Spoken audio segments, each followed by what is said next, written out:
Halo, selamat datang di WSS Masa Bercerita.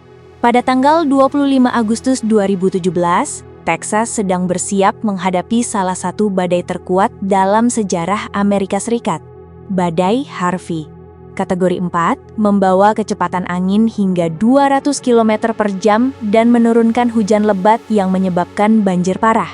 Di tengah kekacauan bencana alam tersebut, sebuah tragedi lain diam-diam terjadi.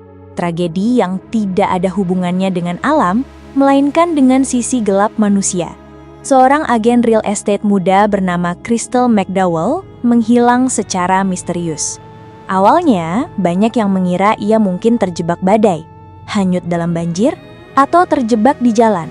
Namun semakin lama semakin jelas bahwa ini bukan sekadar musibah alam.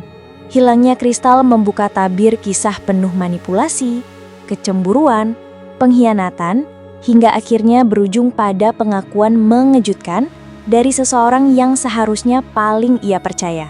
Inilah kisah lengkap tentang pembunuhan Crystal McDowell. Diceritakan dengan latar belakang kehidupan korban, pelaku, kronologi detail, serta jalannya penyelidikan hingga persidangan. Crystal Ann Serate McDowell lahir pada 26 Oktober 1979 di Texas, dari pasangan Anthony Walters dan Pamela Serate. Namun, masa kecilnya jauh dari kata mudah. Orang tuanya sama-sama bergulat dengan kecanduan narkoba. Bahkan, orang-orang yang mengenal keluarganya sering bercanda sinis bahwa nama Crystal diambil dari narkotika crystal meth. Ketika Crystal masih kecil, kedua orang tuanya meninggal hanya selang 6 bulan. Penyebabnya sama, kerusakan kesehatan akibat penyalahgunaan narkoba. Saat itu, Crystal baru berusia 11 tahun. Usia ketika seorang anak seharusnya masih membutuhkan figur orang tua untuk membimbing. Lebih buruk lagi, di usia 13 tahun, Crystal mengalami salah satu tragedi paling mengerikan dalam hidupnya. Ia diculik, dilecehkan secara seksual, dan bahkan di sebuah kandang ayam. Untungnya, Crystal berhasil melarikan diri dan kemudian tinggal bersama kerabatnya di Baytown. Trauma masa kecil itu membentuk kepribadiannya. Alih-alih tenggelam dalam luka, Crystal tumbuh menjadi pribadi yang kuat, penuh kasih, dan penuh tekad untuk memiliki kehidupan lebih baik dari orang tuanya. Pamannya, Jeff Walters, sering mengatakan bahwa meski Crystal tumbuh dalam lingkungan yang keras, ia tetap punya cahaya dalam dirinya. Cahaya yang membuat orang lain betah berada di dekatnya. Tahun 2007 menjadi titik balik besar. Crystal menikah dengan Stephen McDowell, seorang pria yang awalnya digambarkan sebagai sosok baik, penuh perhatian, dan dewasa. Bibi Crystal, Cindy, bahkan sempat mengira bahwa Crystal akhirnya menemukan pasangan idealnya. Namun, kebahagiaan itu tidak bertahan lama. Setelah menikah, Crystal mulai bekerja sebagai pramugari di ExpressJet.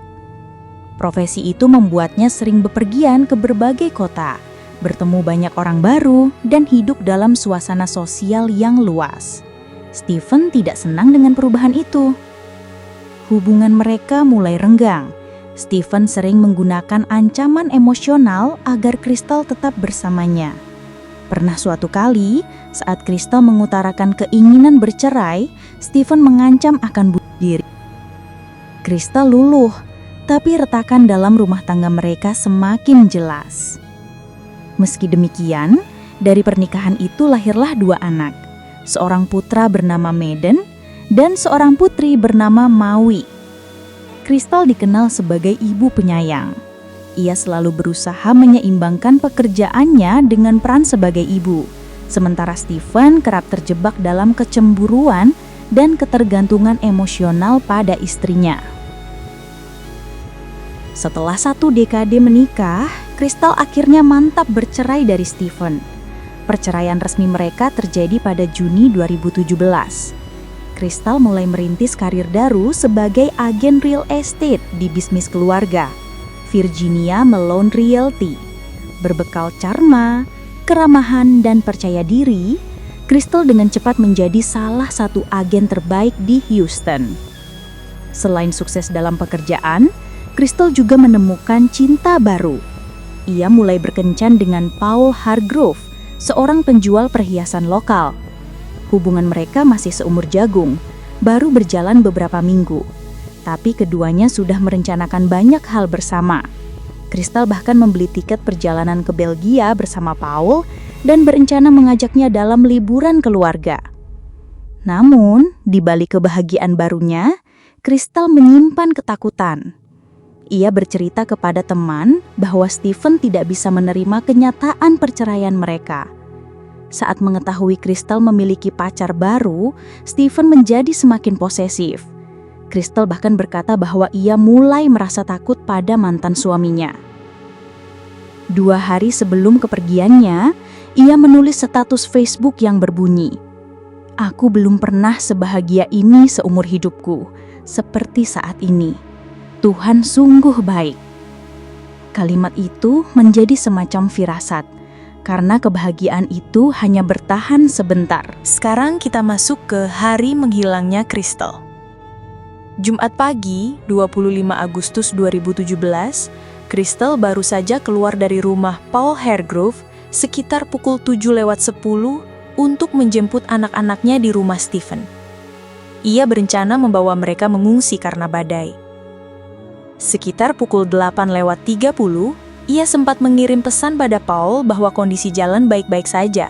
Tapi setelah itu, komunikasi terputus. Paul mulai khawatir ketika pesannya tidak dibalas lagi. Ia mencoba menghubungi paman Crystal, Jeff Walters. Jeff juga tidak mendengar kabar apapun. Lebih aneh lagi, Crystal tidak aktif di media sosial, padahal biasanya ia rajin memposting. Saat Jeff menghubungi Stephen, jawaban Stephen terdengar aneh. Stephen mengaku menerima pesan dari Crystal pukul 7:01 yang berbunyi, "Sedang dalam perjalanan, apakah kamu punya air? Sepertinya aku akan tinggal di sini bersama anak-anak. Sepertinya akan hujan." Lalu, katanya, ada pesan lain yang menyebut Crystal berubah pikiran dan akan membawa anak-anak ke Dallas. Tapi, kenyataannya, Crystal tidak pernah sampai di Dallas. Keesokan harinya, karena tetap tidak ada kabar, Jeff melapor ke polisi bahwa Crystal hilang. Masalah utama, seluruh Texas Tenggara sedang lumpuh oleh badai Harvey. Jalan-jalan tergenang, listrik padam, dan aparat fokus pada evakuasi serta penyelamatan. Namun, penyidik tetap menaruh perhatian pada kasus ini. Dari awal, mereka merasa hilangnya Crystal bukan akibat badai. Ada yang janggal. Tersangka pertama tentu saja Paul Hargrove, pacar baru Crystal. Ia adalah orang terakhir yang melihat Crystal. Namun saat diinterogasi, Paul kooperatif. Ia bahkan menunjuk Stephen sebagai sosok yang patut dicurigai. Kecurigaan polisi semakin kuat ketika pada 29 Agustus, mobil Mercedes milik Crystal ditemukan terendam banjir di luar Motel 6 dekat Interstate 10. Mobil itu tidak terkunci. Kunci masih di dashboard, seolah sengaja ditinggalkan. Sayangnya, banjir menghancurkan semua bukti forensik di mobil. Namun rekaman CCTV menjadi kunci. Kamera di pom bensin Shell dekat motel menunjukkan mobil Crystal diparkir sekitar pukul 6.37 tanggal 26 Agustus. 5 jam kemudian, Stephen McDowell terlihat di lokasi yang sama, membuang sesuatu ke tempat sampah dan memastikan mobil Crystal masih ada. CCTV Walmart juga merekam seseorang yang mirip Stephen membeli sepeda tunai. Lalu sosok berkerudung terlihat mengendarai sepeda di sekitar lokasi pembuangan mobil. Penyidik kemudian menggali rekam jejak Stephen.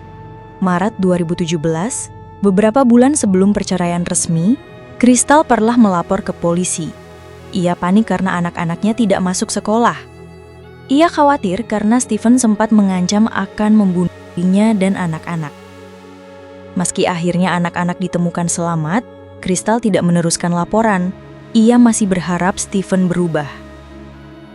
Tapi semua itu kini menjadi catatan penting. Stephen punya motif, sejarah ancaman, dan jelas tidak bisa menerima perceraian.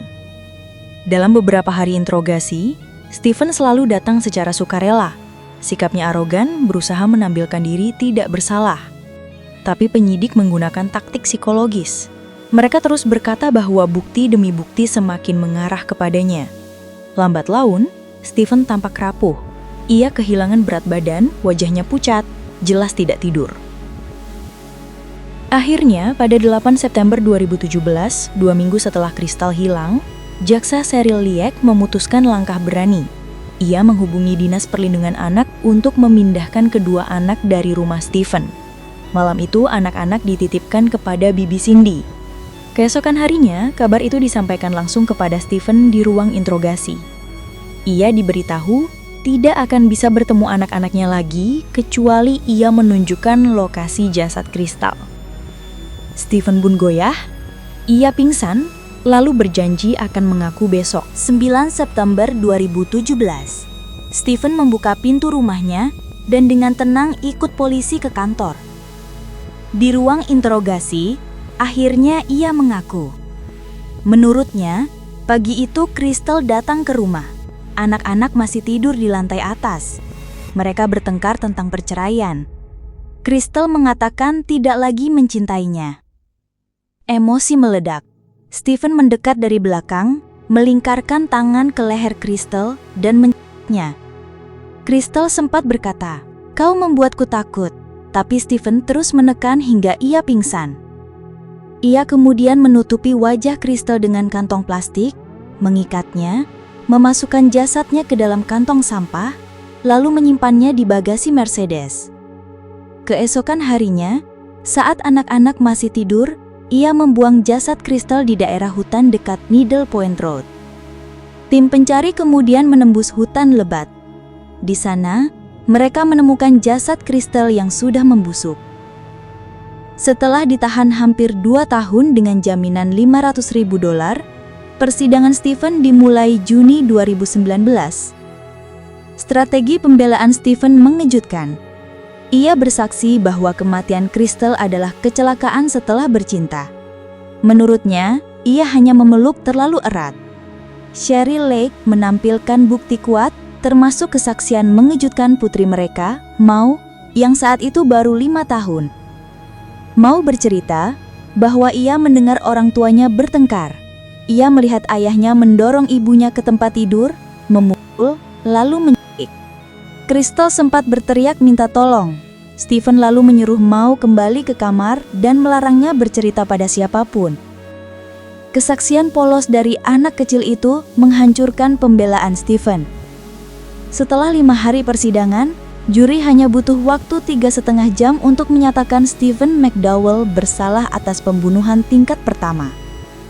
Ia dijatuhi hukuman 50 tahun penjara. Saat ini, ia menjalani masa hukuman di unit HH, Caulfield Anderson County, Texas. Ia baru memenuhi syarat bebas bersyarat pada 2042.